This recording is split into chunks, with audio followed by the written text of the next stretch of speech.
দিন কয়েকের মধ্যেই যুক্তরাষ্ট্রের বিপক্ষে মুখোমুখি হবে বাংলাদেশ দল। এই সিরিজকে ঘিরে হয়তো খুব বেশি আগ্রহ নেই অনেকের, কিন্তু একটা আগ্রহ জাগা নিয়ে ব্যাপার ঠিকই আছে এখানে। বাংলাদেশ বনাম যুক্তরাষ্ট্র সিরিজে দায়িত্ব পালন করবেন সামির বান্দেকার। যাদের কাছে নামটা চেনা তারা নিশ্চয়ই নড়ে চড়ে বসেছেন, আর যারা চেনেন না তাদের একটা প্রশ্ন করি আগে। কেমন লাগবে যদি আপনি শোনেন ম্যাচের মাঝখানে নিখোঁজ হয়ে গিয়েছিলেন স্বয়ং আম্পায়ার? নির্ঘাত আপনি ভাববেন পাগলের প্রলাপ, কিন্তু এটা আসলেই সত্যি। তবে জোর জবরদস্তি করে মাঠ থেকে তুলে নিয়ে যাওয়া হয়নি, বরং স্বেচ্ছায় হারিয়ে গিয়েছিলেন দায়িত্বরত দুই আম্পায়ার। অদ্ভুত এই ঘটনাই ঘটেছে সামির বান্দেকারের জীবনে। 1997 সালে নারীদের ওয়ানডে ম্যাচ পরিচালনার মাধ্যমে আন্তর্জাতিক ক্যারিয়ার শুরু করেছিলেন তিনি। 5 বছর পর গুয়াহাটিতে ভারত জিম্বাবুয়ে ওয়ানডে ম্যাচে অনফিল্ড আম্পায়ার হিসেবে দায়িত্ব পালন করেন।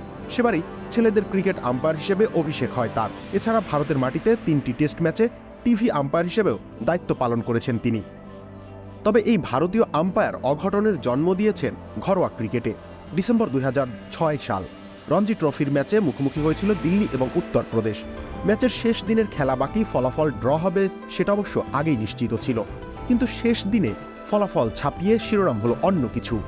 সেদিন সকালে দুই আম্পায়ার কুয়াশার জন্য ম্যাচ স্থগিত রাখেন, যদিও ঘণ্টা খানেক পর আলো ফুটে ওঠে, দুই দল প্রস্তুতি নেয় মাঠে নামার। অথচ আশ্চর্যের ব্যাপার, ম্যাচ রেফারি ব্যানার্জি ও সামির মাঠে ছিলেন না। অনেক খোঁজাখুঁজি করেও তাদের পাওয়া যায়নি। শেষমেশ 12টার দিকে মাঠে ফিরে আসেন ম্যাচ রেফারি ব্যানার্জি এবং আম্পায়ার সামির। মাঠে ফিরেই তারা লাঞ্চের ঘোষণা দিয়ে দেন। কিন্তু মাঝের সময়টাতে কি হয়েছে সেটা তখন জানা যায়নি। তবে ভারতের একটি পত্রিকার অনুসন্ধানে বের হয়ে আসে চাঞ্চল্যকর তথ্য। ম্যাচের দিন খানিকটা দূরে পাঞ্জাব এবং বেঙ্গল অনূর্ধ্ব 22 দলের খেলা চলছিল।